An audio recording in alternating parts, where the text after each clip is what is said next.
Hey guys, it's Jeff Trapp here with the Jeff Trapp Podcast and the Tax Planning Pros. And I am so glad that you've decided to join me today. It's January 31st, and that means your 1099s are due. So if you paid a vendor or somebody with cash or a check, make sure to get your 1099s filed today so you aren't hit with some extreme penalties.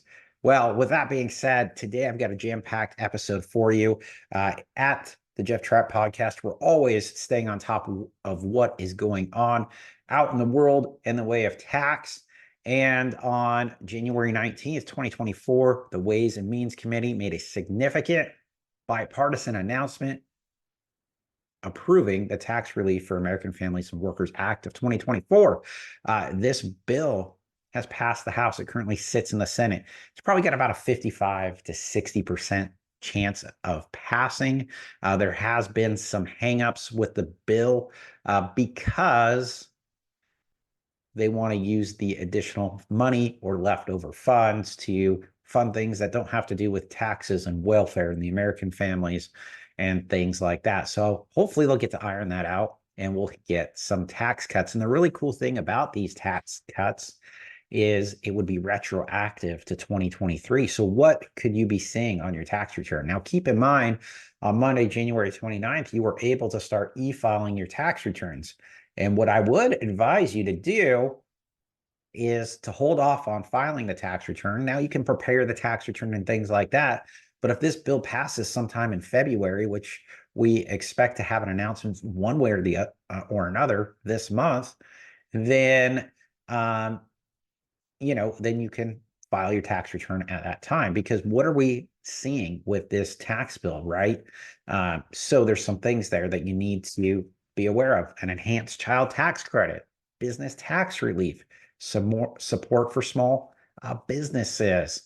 They are talking about funding this bill by canceling the employee retention credit program. This would provide $70 billion to fund this bill. So what are we going to see? So the enhanced child tax credit, right? This is exciting. So right now, if you have a child, under 18, you get a $2,000 tax credit.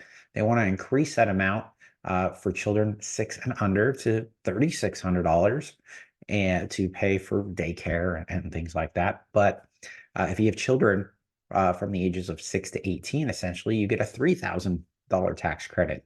And this tax credit would be essentially permanent for 2024, 2025, and it would be adjusted for inflation every single year. And then as a taxpayer, you'd have the opportunity to look back at prior year's returns and base your income for the child tax credit on that. So that's really, really exciting. And will help out a lot of middle-class families. Those families making under $400,000 is who that's really targeted and geared towards. Now, in terms of business tax relief, they're going to allow businesses to immediately deduct research and experimentation expenditures, encouraging innovation. Currently right now you have to file a tax credit, and there's some different things involved in there. They want to extend the 100% bonus depreciation. Right now, bonus depreciation's at 60%.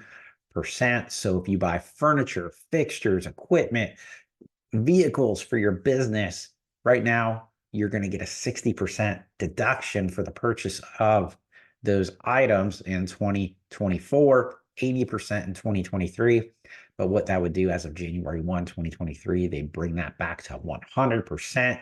So you would get to write off those things immediately in the first year. And especially if you like to buy those big, heavy, over 6,000 pounds gross vehicle weight SUVs, you're going to get 100% write off there. They're increasing the Section 179 deduction. So this will limit this to a deduction for qualifying property, providing business with greater flexibility in deducting investment costs. So it doesn't necessarily have to be an equipment purchase. So that'll be really interesting. And then businesses, if they take out loans and different things, will be able to deduct interest expenses supporting their ability to meet payroll obligations, expand operations, and things like that. Now, there's a bunch of other stuff in this bill that don't really affect the taxes. One thing they are talking about is payments made after December 31st, 2023. If they exceed $1,000 to your vendors and things like that, then a 1099 miscellaneous and 1099 NEC would be required. So the $600 threshold would go up by another $400, which would be really exciting. And then there's some support in there for additional affordable housing. And, those are kind of the outlines of the bill. Now, keep in mind, this has not passed. As I said earlier, it has a 55 to 60% chance of passing. It was supposed to be, a resolution was supposed to occur by January 31st, 2024. Obviously, that hasn't happened. There is some back and forth. And so we're going to continue to listen and see when this bill passes or if it doesn't pass. As soon as we get an update, we'll let you know here on the podcast. But some really, really exciting developments and things are happening. And, we'll just see where things go. So if, this might help you out or might help out a business owner or a taxpayer that please like, share, and subscribe. We want to help as many people as possible, keep as much of their money as possible, because I don't think the government spends your money better than you do. So once again, I'm Jeff Trapp with the Jeff Trapp Podcast. And if you're looking for a great way to save money on taxes, click the link below. We've got a free tax playbook so you can start saving money in your business today.